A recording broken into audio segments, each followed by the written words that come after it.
This video will cover how finger marks recovered from crime scenes are compared to fingerprints using automated systems and by fingerprint examiners, and how the ridge details present in the finger marks can be used for identification. How does a visible finger mark or a latent finger mark that has been enhanced from a crime scene lead to the identification of an individual? When a finger mark is recovered, it is generally photographed. This image is uploaded to a database which holds fingerprints from known individuals as well as finger marks from other crime scenes which have not been identified. In the UK, this database is called Ident1. However, in the US and other countries, it is referred to as AFIS, which is the Automated Fingerprint Identification System. If the database produces a match, this is further verified by trained fingerprint examiners. This is a subjective comparison, however, the comparison is always conducted by at least one other examiner. If the examiners are in agreement, then it is reported as a definitive match or non-match. We've shown in the finger mark enhancement video how finger marks are recovered at crime scenes, but how are fingerprints taken from known individuals? Every person arrested in England, Scotland and Wales for a recordable offence has their fingerprints, palm prints and limited nominal data taken and entered onto the Ident1 database. There will be similar legislation in other countries about the taking of fingerprints on an individual's arrest. You may also be asked to provide a set of elimination fingerprints. For example, if your home has been broken into and the police want to exclude your finger marks from any finger marks the burglar may have left behind during the offence.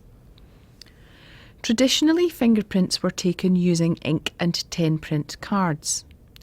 10 prints are taken by rolling the fingertips in ink and leaving a rolled impression, which is a recording of all the ridges from one side of your fingernail to the other on a pro forma, such as the one shown.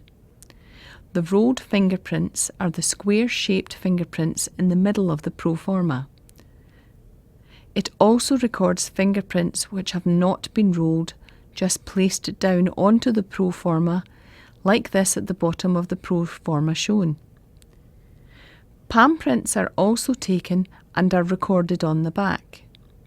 The 10 print would then be scanned and the fingerprints uploaded to the database. Live scan is the capture of fingerprint and palm images without ink using an electro-optical computerized device. Images can be transferred directly to the database using this method. If a match is found between a finger mark from a crime scene and a fingerprint in the database, fingerprint examiners will compare the two marks using the ACEV methodology. The first step requires the fingerprint examiner to examine and analyse all variables influencing the finger mark in question. Some of these factors include the deposition surface, the enhancement process, pressure and distortion, to name a few. The quantity and quality of the latent print ridges influences the examiner's ability to perform the next phase. C is for comparison. The comparison process introduces the fingerprint with which the finger mark is to be compared. The comparison process compares the various features present within the overall patterns. E is for evaluation. 3 conclusions can be made. Firstly, the finger mark and fingerprint were made by the same finger of the same person. Secondly, the finger mark was not made by the person whose fingerprint was identified by the database. Or thirdly, the results were inconclusive, generally due to the lack of adequate clarity or the absence of comparable area in the known exemplar. V is for verification, the final part of the process.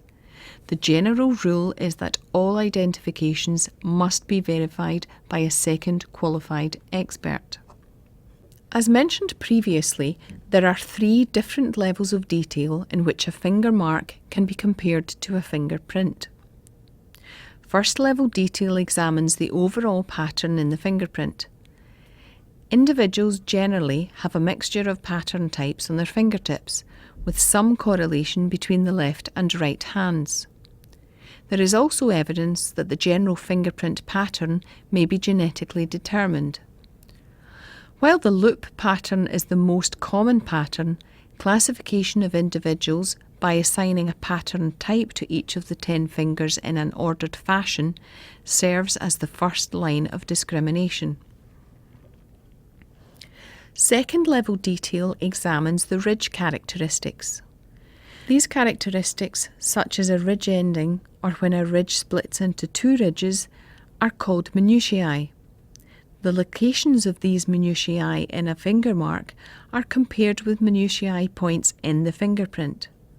A single rolled fingerprint may have as many as 100 or more minutiae that can be used for identification purposes. The number of minutiae found on a finger mark depends on the area of the finger that the mark was deposited from. For example, the area containing the fingerprint pattern will contain more minutiae per square millimetre than the area near the tip of the finger. Third level detail looks at the pores and edges of the ridges.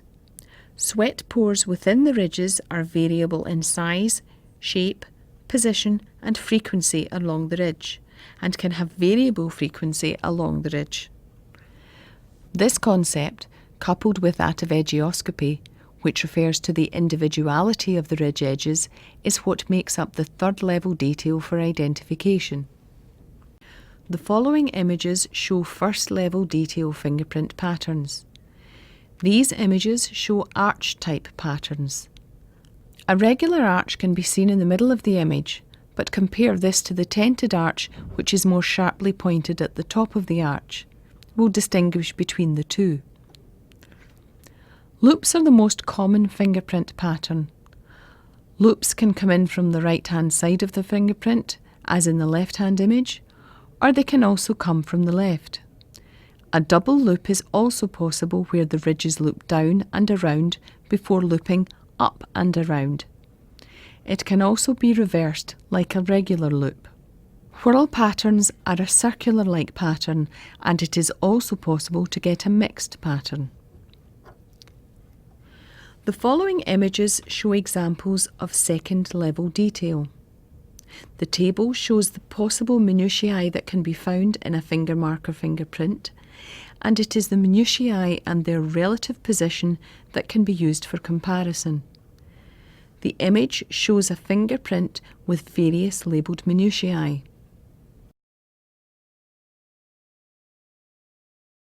The following image shows third level detail. It is examined at a higher magnification than the other levels. The formation of the pores and the ridges would be compared on a finger mark to a fingerprint. In the UK, a fingerprint identification was originally verified if 2 fingerprint examiners could find 16 minutiae which were matched between a finger mark and a fingerprint. However, the UK now undertakes comparisons in accordance with the non-numeric fingerprint standard. This means that fingerprint examiners no longer need to match a minimum of 16 minutiae to make an identification. The inclusion of third level detail and the experience and judgment of the fingerprint examiner is now used in addition to the comparison of first and second level detail. By watching this video, you should now be able to describe how finger marks are compared to fingerprints, describe the ACEV method, describe the 3 levels of ridge detail in fingerprints.